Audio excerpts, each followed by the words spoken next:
Hindi alam. Endoso. Hindi mo alam ang apelyido ko. Ano? Pag naalala mo si Consiel Moises, naalala mo ang apelyido ko. Okay, so magandang umaga po sa ating lahat, mga kapatid. Kamusta na po kayo? Fine. Okay, sino po ba ngayon nakakaalam ng ituturo ko?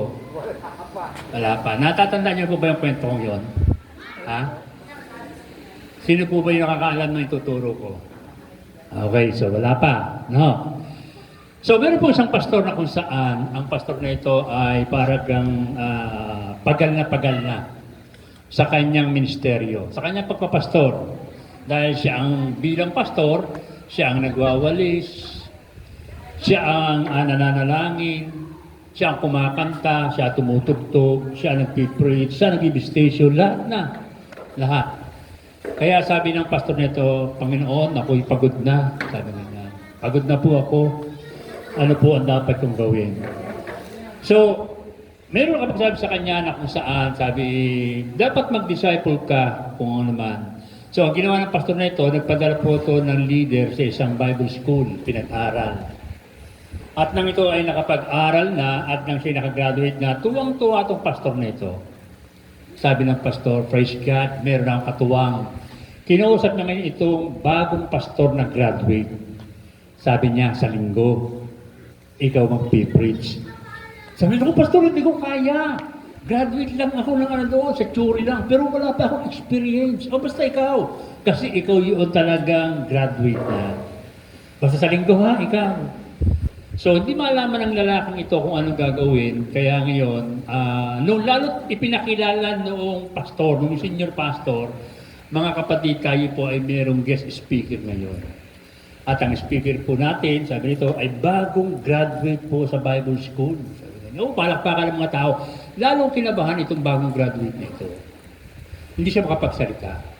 Kaya nung siya nagsalita na, sabi nung senyor, halika na, nakilala na siya, nung siya na tumayo, sabi noong bagong graduate, nangangatal po siya, ninenervyos.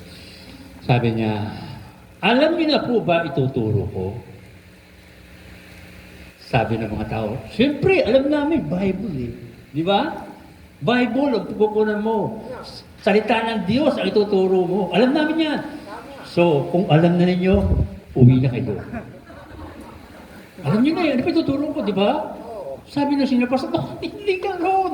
Dapat magturo ka. Sabi, pastor, alam na rin eh. Hindi, kahit na basta magturo ka. Hindi, gusto ko nga pastor eh.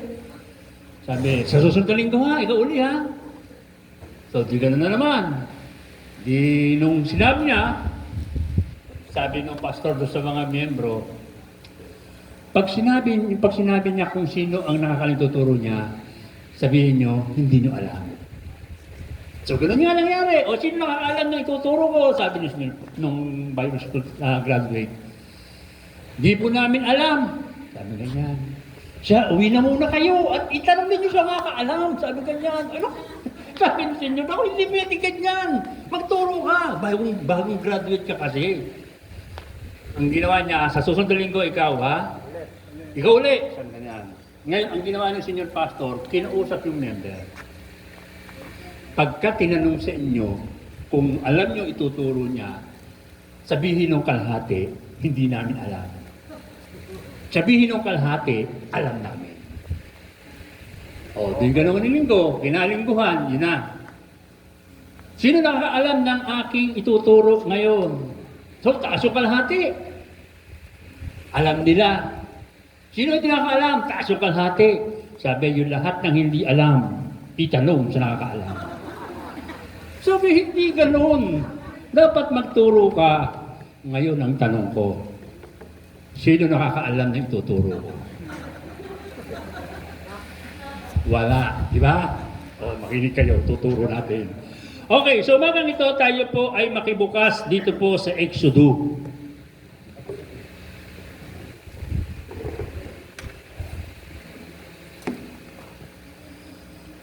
Chapter 5.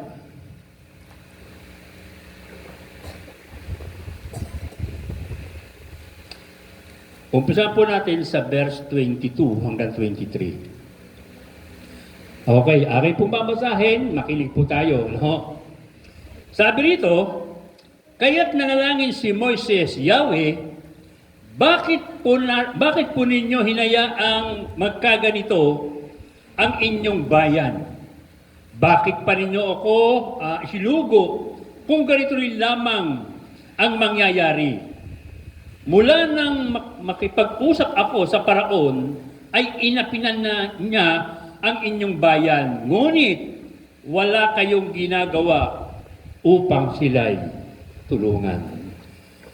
Ang mensahe po natin ngayon sa umagang ito, alam niyo na ba? Don't give up. Don't give up. Malapit na ba? Malapit na ba tayong give up? Ha? Tayo muna yung manalangin. Dakila at mahabaging Ama, salamat sa iyo. Alam namin, O Diyos, sa bawat araw, bawat panahon, meron ka laging mensahe para sa amin. Ano man ito, Ama, para sa amin, kami po nga ay tulungan, maunawaan ang bagay nito, sapagkat tunay nga kami, O Diyos, ay nangangailangan pa ng mga kaalaman. Kaalaman ang hindi pang salibutan, kundi kaalaman mula sa iyo. Kaya tulungan mo kami, Panginoon, na sa umagang ito, amin pong marinig, maunawa, O Diyos, ang iyong sasabihin sa pamamagitan ng lingkod, ay gamitin mo lamang bilang daluyan ng pagpapala, O God. Ikaw ang patuloy na amin pong magturo, magpaunawa, mangusap sa aming kalagitnaan, at patuloy na gawin po sa aming buhay na ikaw, O Diyos, more of God, less of us. Salamat aming Ama, ito po ang aming dalangin sa Panginoon Jesus. Amen, amen. Don't give up. Palakpakan natin, Panginoon. Okay, sa buhay po natin sa paglilingkod sa Diyos, minsan dumarating sa pagkakataon para bagang ayaw na natin. Tama? Para bagang ayaw na natin magpatuloy. Pero bakit kaya? Di ba? So, balikan po natin ang konteksto po noon. No. Ang chapter 5, pag binalikan po natin, yung po talagang pagkatawag kay Moises, dahil ang sabi ng Panginoon sa chapter 3, nakita ko ang kalalagayan ng aking bayan at narinig ko ang kanilang daing. Kaya ako ay bababa upang sila iligtas, sabi nito, at ikaw, Moises, ang aking gagamitin. So mula noon, ito si Moises, sabi niya, ay Panginoon, wag na ako, hindi naman ako marunong, ako'y bulol, ako'y at, gano'n, iba na lang. So nagalit ang Panginoon sa kanya, sabi, bakit? Sino ba ang gumagawa ng pandinig, labi ng tao? Di ba? So, sa kanyang katwiran ni Moises, wala po siyang magawa. Kaya sabi ng Panginoon, nandyan ang kapatid mo, si Aaron, mahusay magsalita siya, tawagin mo at kayong dalawa ang papupuntahin ko sa paraon. So, dumating sa pagkakataon, nung sila sa chapter 5 na, o chapter 3 na kung saan, pumunta po sila sa paraon. At ang sabi ni Moises sa paraon, na kung saan, sabi niya, payagan mo ang aking bayan na sumamba sa akin sa loob ng 3 araw. So, yun ang sinabi ni Moises, dahil yun ang instruction ng Panginoon sa kanya, pumunta kay Paraon. Pero ang sabi ngayon kung saan, ni Moises, sabi nito, Panginoon, paano kung hindi maniwala sa akin ng Paraon? So, binigyan siya ng mga, sabi niya, yung, ano ba yung tangan mo? Sabi niya, baston, sabi niya, niyagis mo, naging ahas. Tapos yung kamay, sinilid sa bulsa, nagpuno-puno ng ketong. So siguro pamilyar sa inyo yung Exodo. Tama mo ba? Nabasa niyo ba Exodo? Okay, so kailangan po talagang kinukwento kasi nasa chapter 5 na po tayo. Kung babasahin ko naman, napakahaba. So nung talagang nagpunta uli siya, ay yun ang binanggit niya. Ang sabi ngayon ni Paraon, kasi sabi ho ng aming Panginoon na si Yahweh, na payagan mo ang kanyang bayan sumamba. Ang tanong agad ng Paraon, ang sagot agad ng Paraon, sinong Yahweh? Sabi gano'n, walang kilalang Yahweh. Sabi ganyan. Sige, magtrabaho kayo, kaya lang kayo ay gumagawa ng ganyan. Ang sabi po rin, kung babasahin po natin ng chapter 5, sabi dito, tinatamad lang kayo. Sabi niya, tinatamad lang kayo. Kaya sabi niya, ay sige, pumunta kayo doon. Dahil sabi niya, ang inyong ginagawa ay kalokohan lang. Para sa Paraon, kasi hindi niya alam at kilala si Yahweh, ang ginagawa ng mga Israelita, lalo sigit tayo, ang ginagawa natin, pagkanta, pagsayaw, pakikinig, pananalangin, ay kalokohan lang daw, kalokohan para sa kanila. Sabi nga, para tayo mga luko-luko. So, makita natin ito yung sinasabi ni Paraon. Sabi, para kayong, sabi, tinatamad lang kayo, wala akong kilalang Yahweh, sige, magtrabaho kayo. At kinausap ngayon ng Paraon, ito kapatas. Ang sabi, huwag niyo silang bibigyan ng dayami kasi ang trabaho nila gumawa ng pizza. Huwag niyo silang bibigyan ng dayami at the same pa rin ang kota na kailang gagawin. So, itong mga taong ito, napagod sila, napagal sa paghahanap. Siyempre, maghahanap pa sila ng dayami kung saan at ganoon pa rin kota. Ngayon, lalo silang pinahirapan ang mga Israelita. Ngayon, nung nakita ngayon ng mga Israelita, itong si Moses at si Aaron, nagalit sa kanya. So, tanda po natin mga kapatid ha. So, ang pagtawag sa atin ng Panginoon, sabi rito, walang bagay na itinuturo o walang ipinapangako ang Diyos na kapag ka ikaw ay sumunod sa Kanya, giginhawa buhay mo. Meron po ba? Meron po bang ganon? Na kapag ka ikaw ay tinawag ng Diyos, ikaw ay uunlad. Ikaw ay yayaman. So, yun ay prosperity gospel po yun. Maling katuruan po yun. Kasi kung gano'n po, bakit kayo mga lingkod, ba't tayo naghihirap? Di ba? So, makita po natin dito, nang tinawag si Moises, sabi niya, pangunahan mo ang aking bayan, lead my people, sabi niya. Pero kung titignan natin, hindi sinabi ng Panginoon sa kanya, eto dadanasin mo. Tama ba? Sinabi ba ng Panginoon, Moises, pangunahan mo ang bayan at yung paraon, pag hinarap mo, yan ay magiging matigas ang puso, ang mga Israelita ay magiging masuwayin, matigas ang ulo, at ito, ganito rin, pamamahalaan mo sila. Sinabi ba ng Panginoon sa kanya yon? Ang sinabi na sa kanya, to lead my people. Pangunahan mo, parang katulad yan, Kap, sample lang kita, Kap, ha? Nang si Kap ngayon ay kangay tumakbo bilang kapitan, hindi, sabi yun, nung tumakbo siya, ngayon lang niya nung siya nakaupo, ngayon lang niya naranasan, ganito pala. Tama, Kap? Na yung parang pati bulsa, yung para sa pamilya, ay talagang nakukuha pa ng iba. Tama, Kap? Pero nung bang ikay por meron tinawag para tumakbo, binanggit ba sa iyan? Sa inyo, pastor, anong ikay tinawag bilang pastor? Sinabi ko sa Panginoon, ang magiging sakit ng ulo mo ay magiging asawa mo. Sinabi ba ng Panginoon yan? Di ba? Wala. Basta tinawag lang tayo. Ang ating Panginoon, sinabi pa niya na siya ay magliligtas. Siya ipapako sa cross. Pero ipinakita ba sa kanya kung ano ang dadanasin niya before na siya ipako sa cross? Hindi. Di ba? Maging sa atin man, kay Moses man, kaya siya ay sumunod. Pero nang siya sumusunod na, dito na niya ngayon naranasan. Mahirap pala. Kaya ang sabi nga niya, kaya't nanalangin si Moises kay Yahweh, ang sabi niya, bakit mo pinabayaan, sabi nito, na magkaganito ang iyong bayan? Bakit mo isinugo sa ganito? Pero nung una, tuwang-tuwa, di ba? Kap, nung ikay nanalo, tuwang-tuwa ka ba, Kap? Of course. Tuwang-tuwa, di ba?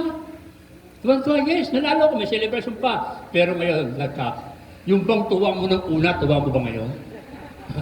Ayaw ko na magtanong, no, Kap? Pero ikaw nakakapatid niyan. Alam mo yan, maging pastora man. Nang siya ngayon ay naglilingkod na, ang daming mga taong sumusunod, mga bata, dumadami. Lagi niya kinukwento ako, pastor, dumadami ang bata, ang musician, dumadami. Sabi talagang ako ay talagang tinawag ng Diyos. Hindi ko lang masabi, totoo nga ba? So, dapat maunawa natin, kasi bago tayo mag-give up, kaya sabi natin, don't give up. Bakit? Number one, dapat maunawa mo, be sure you are called by God. Sigurado ka na ba? O itinula ka lang? Marami pong ganyan, di mo ba? Lalo tigit sa politiko. Brad, tumakbo ka. Mananalo ka, susuportahan ka namin. Nasa likod mo kami. Pero nung naroon na, talagang nasa likod nga, nagtatago lang. Di ba? So, kaya nga, makikita natin ito, dapat ma-assure natin, sabi nito, na tayo ay tinawag nga ng Diyos. Kayo mo ba'y tinawag nga ng Diyos? Meron po may prueba. Natatandaan niyo si Gideon? Sa Judges chapter 6. Sabi niya kay Gideon, kasi ang Israel, ang konteksto ng Judge ay magsisisi sa nagawang kasalanan, patatawarin ng Panginoon, tapos gawa na naman ang kasalanan. Pabalik-balik po yun. Ngayon, dumating sa pagkakataon na yung mga Madyanita, ay, ang mga Israelita, kanilang binubuli. Pagka nagigig sila ng mga trigo, binubuli, inaagaw, niyayakyak ngayon kanilang mga pananim. Dumating ito si Gideon sa Panginoon. At ang sabi ng Panginoon, noong una pa lamang yung angel of God, sabi niya, magiting na lalaki na ikaw ang pinili ng Diyos. Ano sabi ni Gideon?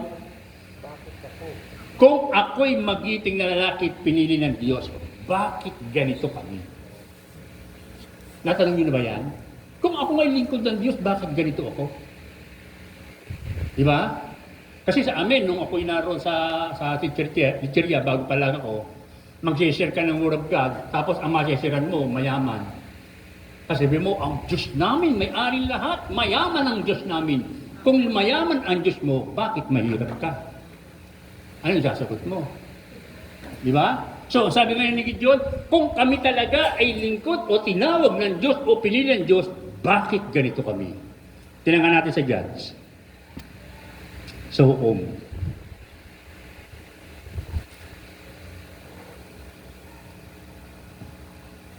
Chapter 6.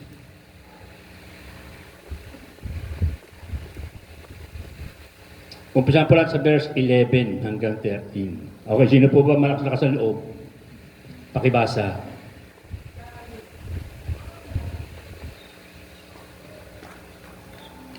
Umpisa sa 11. 6:11.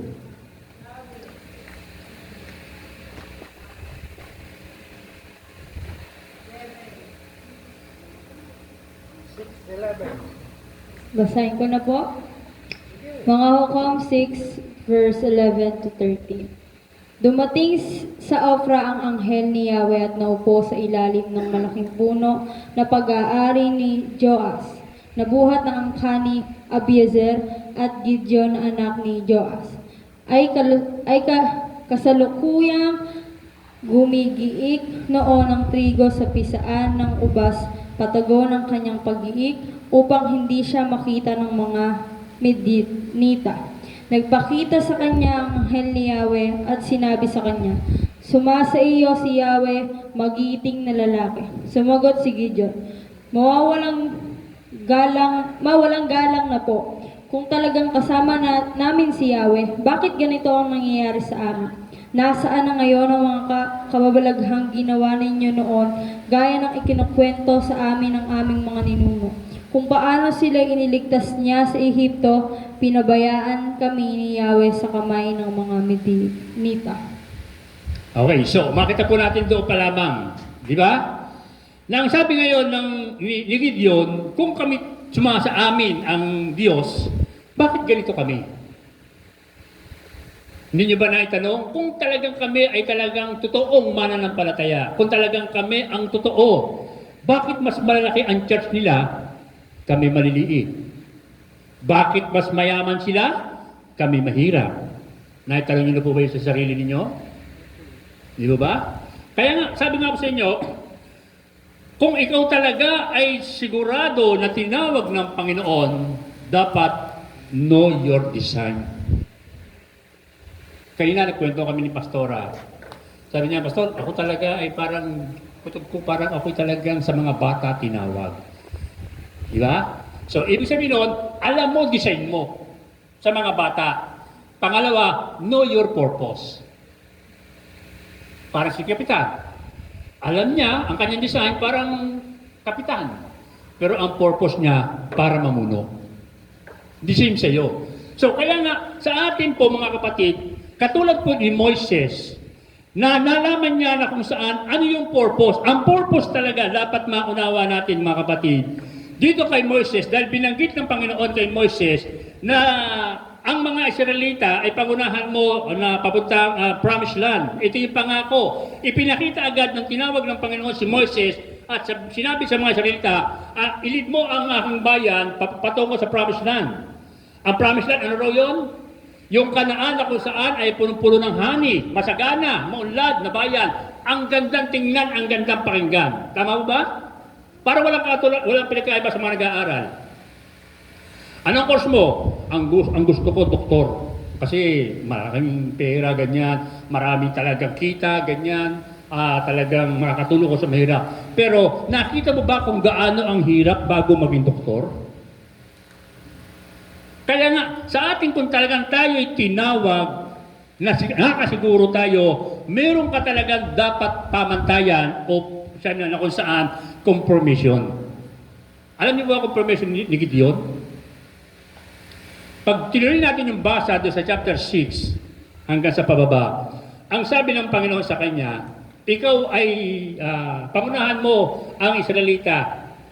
Sabi nga niya, Panginoon, kung talagang ako nga ang mangunguna sa kanila, naghanda siya ng lana. Alam mo yung lana? Oil. Yung parang sako. No, lana. Lalabas ko ito, bukas, sabi ito, ilabas niya, paggising ko, kinakailangan basa ang lana, tuyo ang lupa. Yun ang hinihingi niya sign, na kung talagang tinawag nga siya. So, nung siya gumising, ganun nangyari. Basa ang lana, tuyo ang lupa. Sabi niya, Panginoon, isa pa. Bukas naman, basa ang lupa, tuyo ang lana. At nangyari. At na-confirm ngayon ni Gideon na siya nga ang tinawag ng Diyos. So kayo, alam nyo ba na talagang tinawag nga kayo?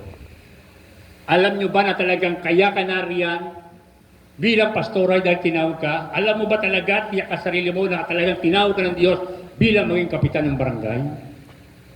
O bilang pamumuno sa isang grupo?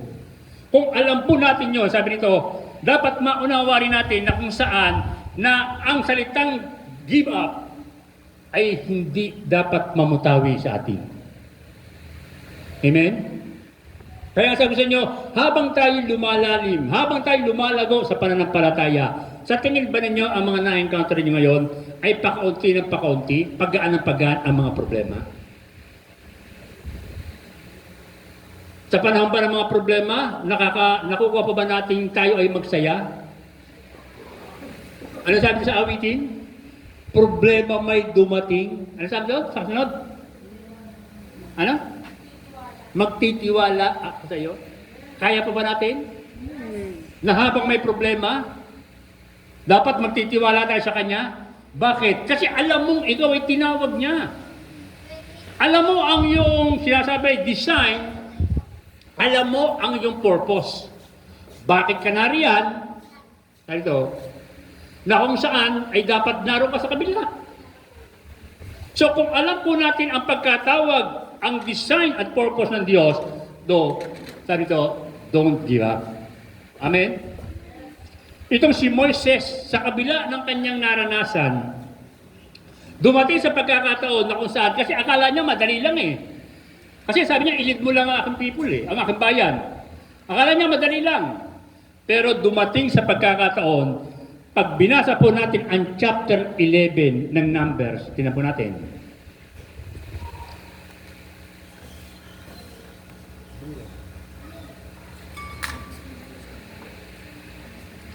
Bilang 11. Umpisahan po natin sa 11 din hanggang 15. Sino ulit yung malakas ang loob?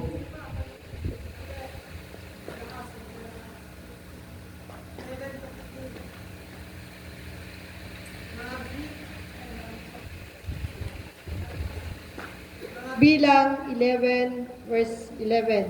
Itinanong ni Moises kay Yahweh, bakit ninyo ako ginaganito? Anong kinagagalit nyo sa akin? Bakit ninyo ako binigyan ng ganito kabigat na pasanin? Ako ba ang nagsilang sa kanila? Aalagaan ko ba sila tulad ng pag-aalaga ng ina sa kanyang anak hanggang makarating kami sa lupaing ipinangako ninyo sa aming mga ninuno? Ayaw nila akong tigilan sa kahihingi ng karne. Saan ako kukuha ng karne para sa ganito karaming tao? Hindi ko sila kayang alagaang mag-isa. Napakabigat ng pasaning ito para sa akin. Kung ganito rin lamang ang gagawin nyo sa akin, mabuti pa'y mamatay na ako ngayon din kaysa maghirap ng matagal. Nakita niyo? Dahil hindi agad alam ni Moises ang purpose ng pagkatawag sa kanya, yun ang kanya agad naisip. Sa Bible, ilang character Bible po ang nagtangkang mamatay. kaysa sumunod. Si Elijah, una si Moises, di ba? Tapos si Elijah, nung siya nagtago ng kuweba, natakot siya kay Jezebel. Natatanda niyo yun? 1 King chapter 19. Na kung saan, nung pinatay ngayon ni Elias, yung sinasabing 450 at 400 na propeta ni Baal at ni Asherah. So, nabalita ni Jezebel na kung saan yung ginawa ni Elias. Kaya sabi ngayon ni Jezebel sa ganitong araw at oras, kung paano mo ginawa sa aking mga propeta, ganun din ang gagawin ko sa iyo. So, natakot ito si Elias, nagtago po siya sa kuweba. Sabi ng Panginoon, ba't ka narito? Sabi niya, ako na lang po ang propeta ang natitira at pinagpapatay po iba. Sabi, sige, kumain ka muna, pahinga. So, okay lang. Kung ikaw may napapagal talaga, pahinga lang, okay lang. Pero hindi yung panghabang panahon na pahinga. So, after na yun, nakapahinga na si Elias, so pinahayo na siya. Bakit? Sabi niya, humayo ka na at i-anoint mo na si Eliseo, saka si Elio. Bakit? Kasi marami pa ang gagawin. So, pangatlo, si Jonas. Natatanda si Jonas? Ano sabi ni Jonas? Dahil nung inutusan sa bayan ng Ninive, mangaral ka sa bayan ng Ninive dahil sukdulo na ang kailang kasamaan. Sabi ganon. At sila'y akin nalilipulin.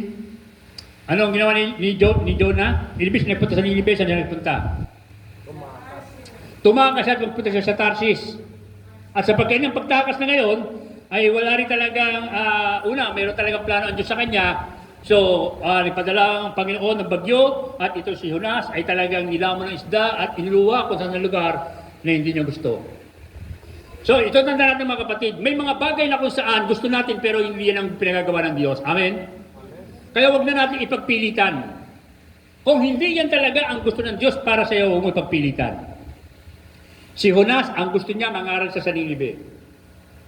Pero ayaw ni Jonas. Ang gusto niya sa Tarsis. Alam niyo po ba, ang layo ng Tarsis ay 4,500 kilometers ang layo. Pero yung kinalalagyan ni Jonah, papuntang Ninive, 500 kilometer lang. Pero mas gusto ni Jonas. Bakit? Kasi kaya ayaw niya sumunod sa Panginoon kasi galit siya sa mga taga-Ninive. Kaya nga kung titignan natin mga kapatid sa ating paligid, gaano kalapit ang ating mga nasa paligid? Bakit ang ating nasa Iran nasa malalayo? Diba? Kasi kaya away ko yun. Mas maugali na.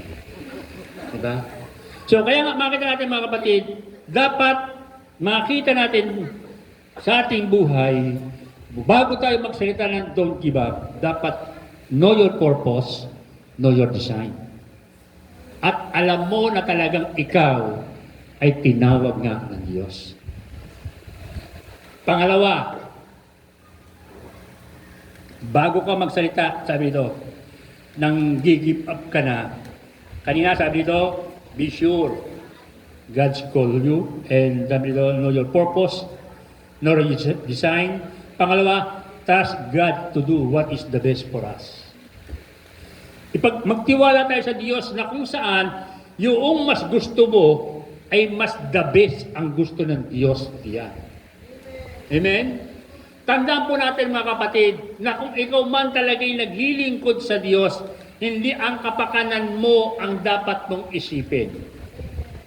Kanina, natatandaan natin kapag ko sa iyo kanina, na hindi ang kapakanan lang natin ang ating isipin, kundi ang kapakanan ng mga tao. Bakit? Diyan ka tinawag. So, kaya nga, makina dito, trust God to do what is the best for us. Magtiwala tayo, anumang bagay na dumating sa buhay mo. Sabi ng awiting, problema may dumating, magtitiwala ako sa iyo. Pero ang tanong, kanino tayo nagtitiwala? Kapag ka may dumating na ganyan. Tandaan nyo, sino po mga tatay dito? Okay. Yung mga tatay. So, tandaan po natin, tayo po ay bilang ama. Meron po tayong mga anak. Ang ating mga anak, alam mo, katulad ganyang kalalaking batang yan, hindi po yan nag-iisip ng kanilang kakainin. Tama po ba? Na pangailangan nila, pambaon, sa pag-aaral nila, pambili ng mga bagay. Hindi sila nag-iisip. Bakit? Meron silang ama na pagtitiwalaan.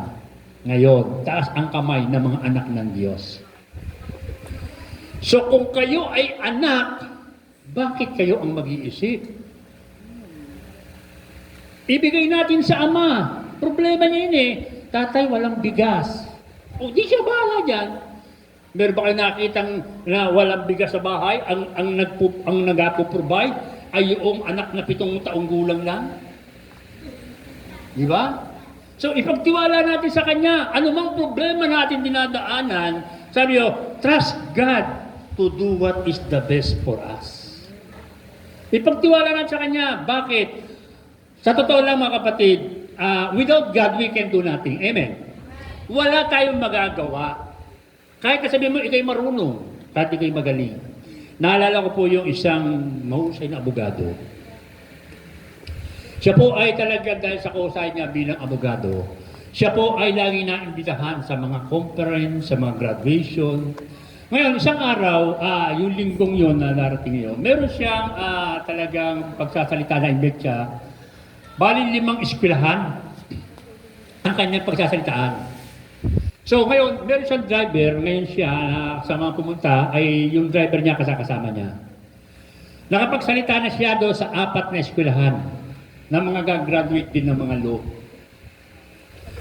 Sabi ng driver, Sir, sa dinami mong pinagsalitaan, 4 ng eskwelahan, kabisado ko na kung ano sasabihin mo. Oo? Siya nga? Oo, sir, alam ko na. Bilang mo, 4 yun, ay lagi ko narinig. Kasi kapag nagsasalita yung abogado, naroon lang sa likod yung driver. Alam ko na yan, sir. Maging yung pag-ubo mo, maging yung pagdigin mo, maging yung pasimula, hanggang sa magtapos. Alam ko na yan. Sabi, sige nga. Gusto mo, sir? Sabi niya. Itong huling pagsasalitaan mo, ako magsasalita. Sabi na abogado, sige nga. Sige, sir, palit tayo. Sabi, sige. Pero teka, sir, kung tayo magpapalit, palit tayo ng uniforme.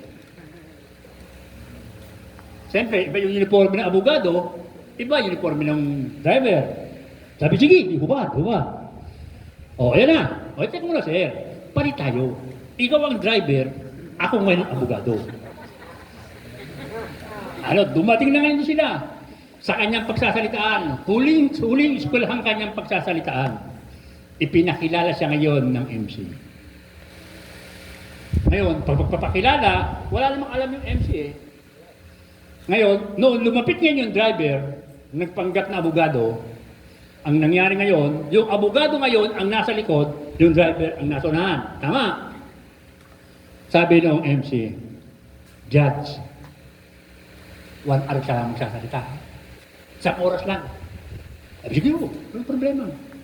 Nang nagsalita na ngayon itong driver nito na nagpanggap na abogado, 45 minutes tapos.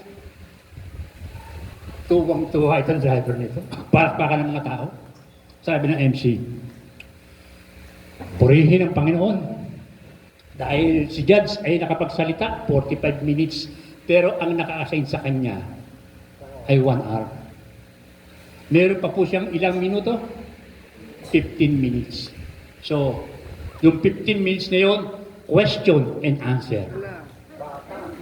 May nagtanong. Judge, tinanong niya, mabigat ang tanong. Sabi naman ng driver, ano? Abogado ka pa naman, kagagraduate mo lang, hindi mo alam yan?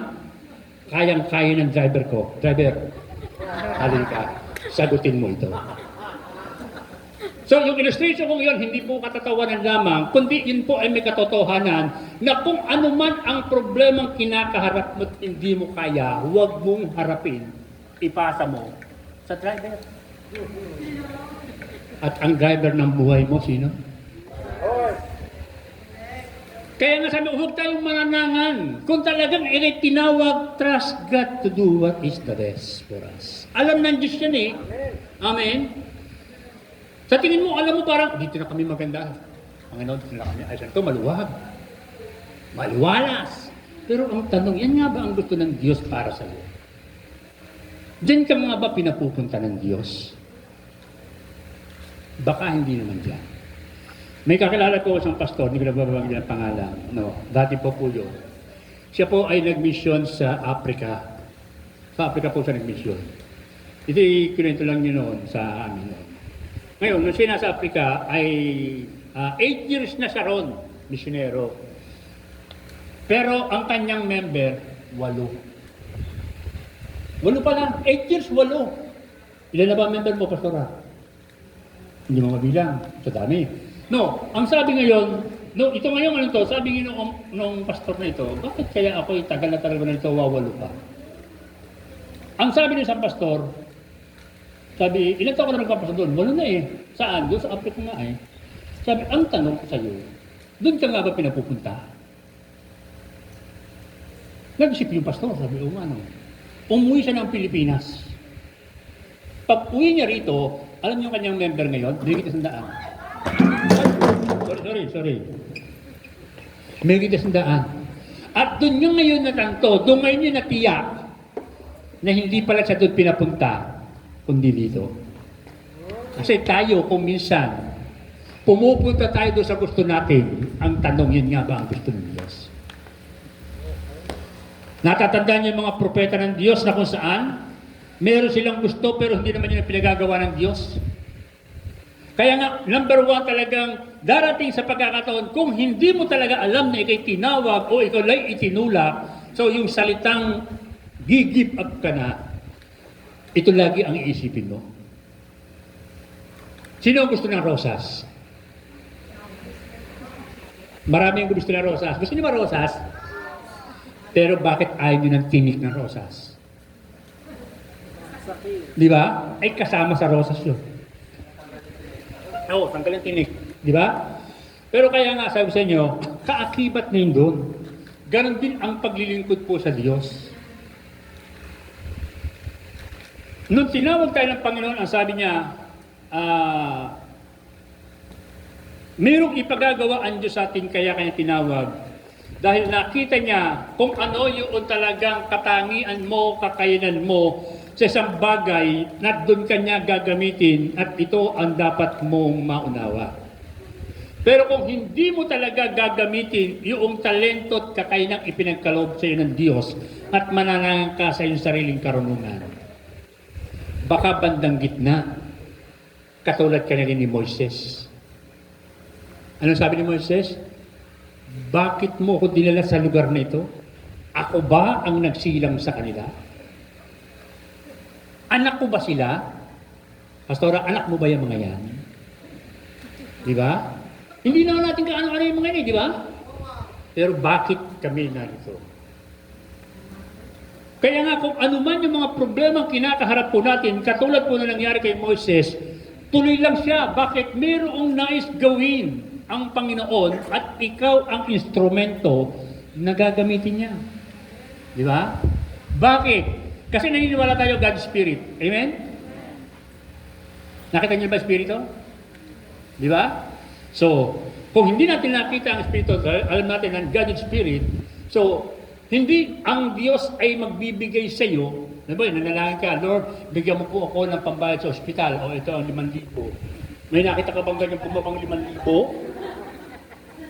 Wala, di ba? May gagamitin siyang tao. Oh, nakita mo yung tao, gagamitin, na? Tinuro ko na sa iyo kung sino gagamitin.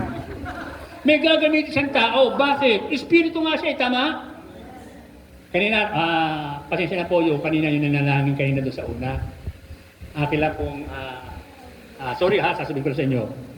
Kasi sinabi niya, Holy Spirit, ini-invite po namin kayo. Di ba? Hindi po dapat. Kasi bakit? Ang Espiritu na ng Diyos ay nasa iyo, tama? Bakit mo pa imbitahan? Ay nasa iyo na nga. Yung Espiritu ng Diyos ang hindi dapat lumabas. Kung kaya nga yung bunga ng Espiritu sa iyo, yun ang lalabas. Di ba? So, kaya nga, makikita natin mga kapatid, na ang sabi ito, una, be sure na kung sa talaga tayo tinawag ng Diyos, malaman natin ang purpose, ang design ng God para sa iyo, at trust God to do what is the best for us. Pangatlo, look for the ways to honor God in our present situation. So, dapat makita natin mga kapatid, once na tinawag, sabi dito, hindi para ikaw ang maging bida. Ang galing ni Pastor Adolf, ang galing umawi. Kanya, purihin siya, ang galing mag-preach, ang galing. Pero hindi ganun. Bakit? Ang Diyos ang tumawag siya, dapat ang makita sa buhay mo. Sino? Kasi bakit? Ang sentro po ng Bible, walang iba kundi si Jesus. Amen. Kaya kung sino man po ang talagang mangangaral na ma-invite ninyo at hindi si Jesus ang nagiging sentro at hindi Bible-based at hindi Spirit-led, mag-question na kayo. Kasi bakit? Naniniwala tayong Bible is the Word of God. Amen. So kaya nga kung talagang ang kanilang ipangangarap sa iyo ay yung sarili lamang niya na inilalagay sa Bible, ay si Jesus po tawag doon, hindi exegesis. Dapat makita po natin yung mula talaga sa Bible kung ano sinasabi, ano pinatutungkulan. Ito ang dapat ipangaral sa tao, na katulad po ng ating pinag-aaralan ngayon na si Moises, na kung saan siya ang dinala doon sa Ehipto, like Jesus, siya po dinala rito sa libutan. Kung si Moises ililid niya ang bayan ng Israel patungo sa Kanaan, si Jesus ililid niya ang mga tao para sa pangako ng Diyos sa kalangitan. Amen. Kaya nga kung titingnan natin, mayroong mga proseso din gagawin. Hindi basta ako gusto ko talaga sa heaven, gusto ko talaga doon. O enough na yun, hindi ganoon. Marami pa po tayong mga requirements na dapat lakaran. Una, mayroon pa repentance. Tama? Kaya nga, makita natin na kung saan dapat makita natin kung ano mga paraan, paano ko ba mapaparangalan ng Diyos? Sa akin bang pag-awit, na-honor ko ba ang Diyos? Sa akin bang pagsasalita sa mga tao, pakipag-fellowship, sa akin tungkulin kaya, napaparangalan ko kaya ang Diyos? So kung hindi ang Diyos ang napaparangalan sa buhay mo, questionable po ito. Inaagaw na po natin yung para sa Diyos. Yung karangalan na dapat ay sa Diyos. Tama po ba? Bakit anuman ang mga bagay na nagagawa mo o na-accomplish mo sa buhay mo, itinagawa mo dahil magaling ka.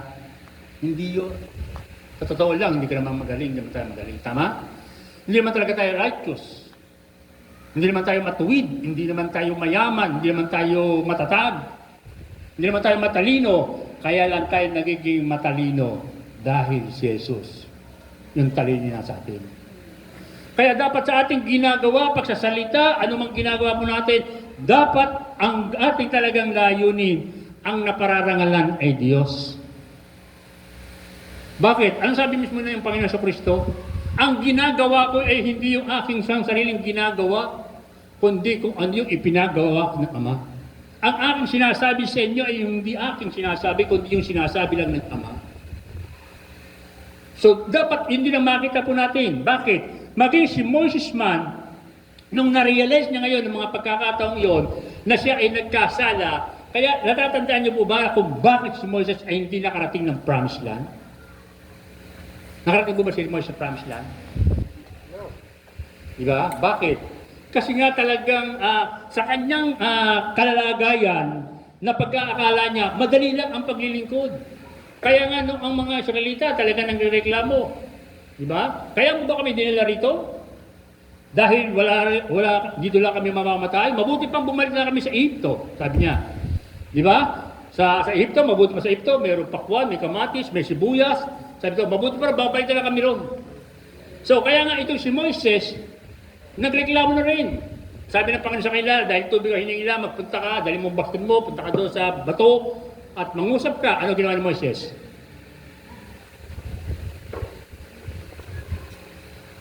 Ano ginawa ni Moises sa bato? Nangusap ba? Hinataw niya ang bato. Kaya sabi ng Panginoon sa kanya, dahil sa ginawa mong yan, hindi mo pinakita na ako ang dapat maparangalan. Kasi bakit? Yung paggawa, yung paglabas ng tubig sa bato, dapat makita talaga na kung saan ang Diyos ang gumawa noon. Pero anong ginawa ni Moses? Hinataw niya ang bato na sabi niya na, ito na ang hiningi niyo. Ibinigay na niya. Si Moses na doon nakasentro na ang mga Israelita. Kaya kung talagang tayo ay tinawag ng Panginoon, sabi dito, alam natin ang purpose, alam natin ang design, sabi dito, magtiwala tayo sa Diyos na mas higit ang kanyang nais gawin sa buhay mo kaysa nais mo. At higit din natin makita na sa bawat ginagawa natin, alamin natin ang mga kaparaanan na dapat lagi ang napaparangalan ay ang Diyos.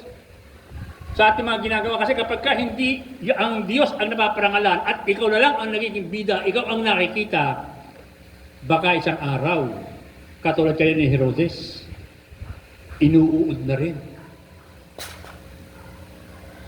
Pangapat, ang sabi ito, remember that God will not abandon us.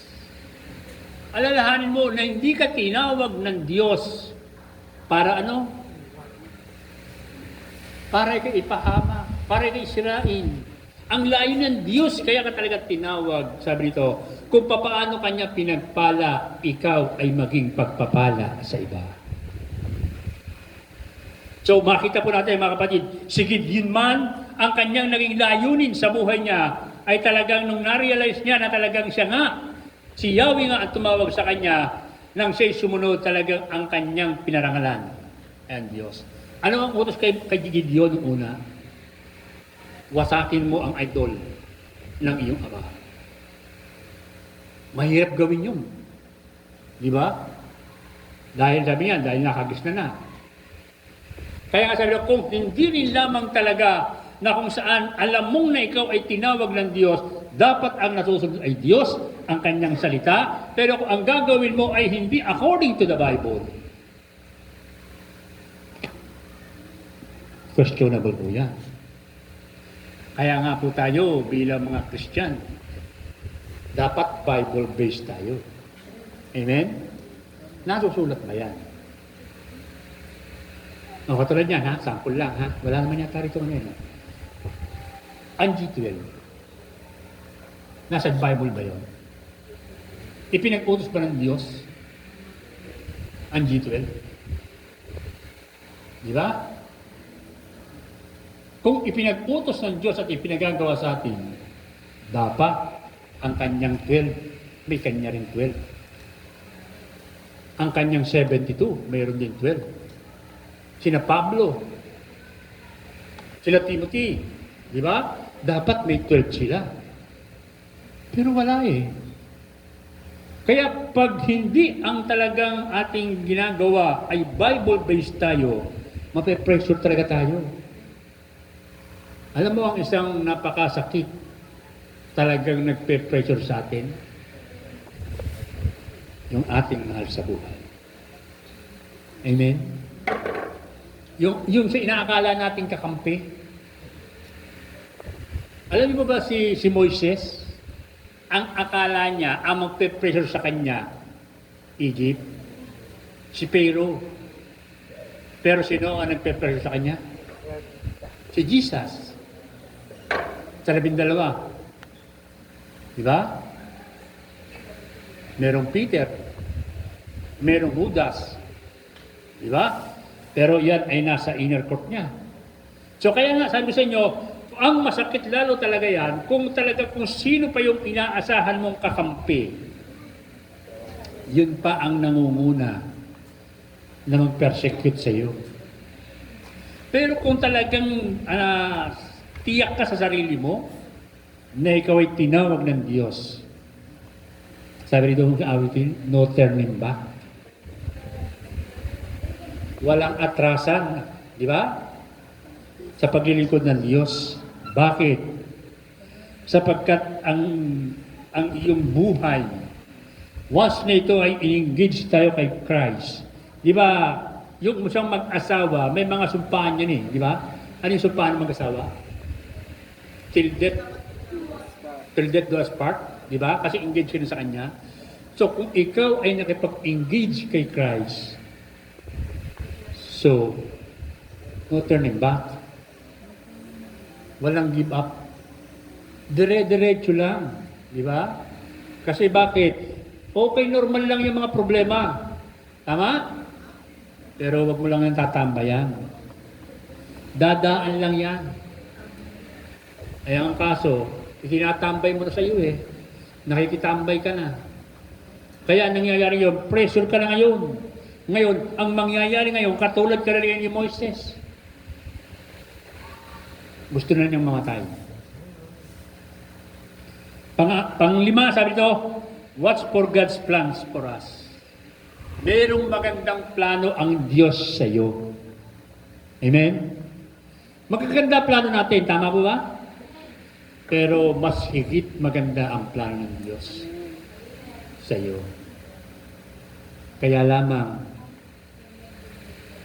kung maganda talaga ang plano ng Diyos, bakit ipinupush mo lalo ang plano mo?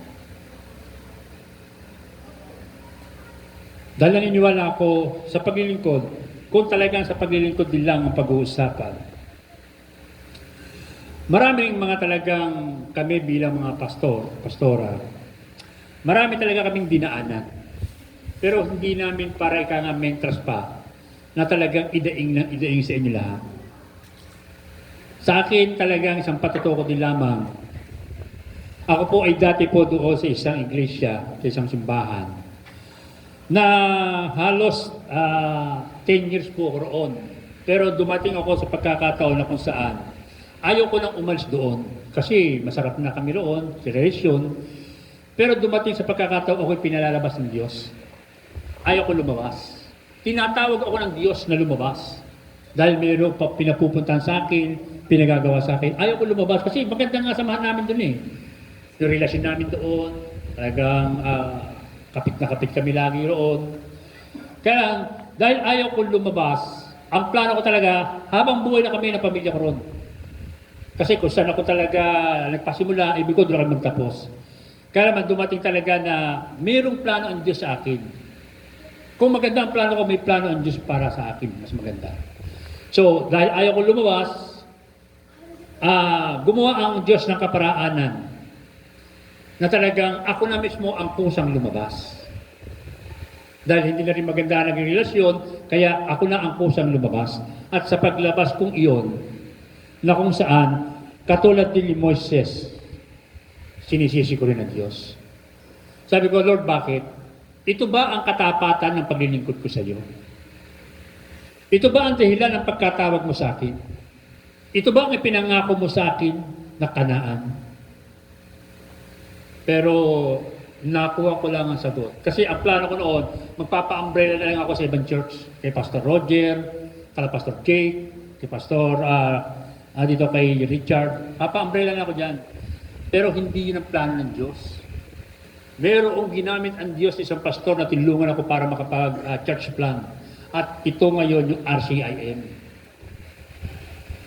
Ayaw ko pang sumunod. Bakit? Anong gagawin ko? Hindi naman ako mahusay magsalita. Hindi naman ako katulad ng pastora ninyo, mahusay mag-English. Wala rin ako kasi nung alam. Pero nung ilagay ko talaga sa Panginoon, sabi ko, Panginoon, ikaw ang bahala. Kaya naging motibo ko talaga doon sa aking buhay, ang maglingkod at ang aking laging sinasabi, kung sino ang nagyaya, siya taya. So ito yung ipinakita sa akin ng Panginoon, ang kailangan talaga sumunod. Pero talaga sabi sa inyo, mahirap sumunod kung meron tayo talagang nakagisnan, nakasanayan. Pero kung talagang ikaw ay talagang tinatawag talaga ng Diyos, then obey. Dahil merong, sabi sa inyo, merong magandang plano ang Diyos, mas higit sa ring plano. Ang kailangan lang natin gawin, sabi ito, magtiwala tayo sa Kanya. Ano mang bagay na dumarating sa atin, hindi natin problema yan. Illustration kanina yung problema ng anak. Pangailangan sa bahay, ganyan. Problema ng tatay yan. Kung ang Diyos talaga ang iyong ama, hayaan mo ang ama ang mag-provide. Amen? Hindi tayo, anak lang tayo eh. Di ba? Kaya ang gawin natin, sabi nito, kung talagang tiyak na tayo tinawag ng Diyos, sabi nito, don't give up. Bakit? Alam niyo po ba doon sa Roma? May Roman soldier. Siguro nakakita na kayo ng digmaan doon. No. Ang mga soldier po roon, meron po yung tatagtong panangga. Di ba? Yung shield na tinatawag nila. Ngayon, Sila po ang shield nila, nasa harapan lang, wala sa likod. Yung nasa left side, parang nakaganyan yung kanilang shield, nakaganyan. Sa right side, ito. At yung nasa unahan, nakaganyan lang yan. Diretso lang sila lakad. Pag sila'y tumalikod, tatamaan sila ng pana kasi wala pong protection, no? So tayo mga lingkod ng Diyos, kung alam mo na talaga kay tinawag, huwag kang tatalikod. Tatamaan ka. Kaya lagi tayong pasulong eh. Kaya tingnan nyo, yung, sa ginamit ni illustration yun sa militar po, sa mga Roman soldier, gano'n lang kanilang ginagawa. Kaya ang kaaway, kahit na magpaulan ng pana, yung nasa gitna, nakagano'n lang yun. Yung nasa left, ganyan. Kanan, ganyan rin. Wala po sa likod. Nakakita ba kayong umaatras eh? Wala. Di ba? Yung nasa likod, wala protection po yun. Kaya pag sila'y umatras, patay sila. Kaya sabi mo sa kapatid mo, pag ikay umatras sa Panginoon, patay ka. Ano sabi sa Hebreo chapter 10, verse 38? Ang tapat kong lingkod, sabi ito, ay hindi umaatras. Hindi tumatalikod. Sapagkat kayo'y hindi kabilang sa tumatalikod. Amen? Kung ikaw sa sarili mo ay tinawag ng Diyos, sabi lang, tuloy lang. Don't give up. Amen? Bakit? Meron tayong Diyos. Kaya sabi nyo kaninang awitin, problema may dumating. Di ba? Pwede po tayo tumayo lahat. Awitin po natin yung katapatan mo. Kapatid, alalahanin mo na sa buhay natin nang tayo tinawag ng Diyos, kailanman ang Diyos ay patuloy na naging tapat sa iyo. Hindi siya nagkulang.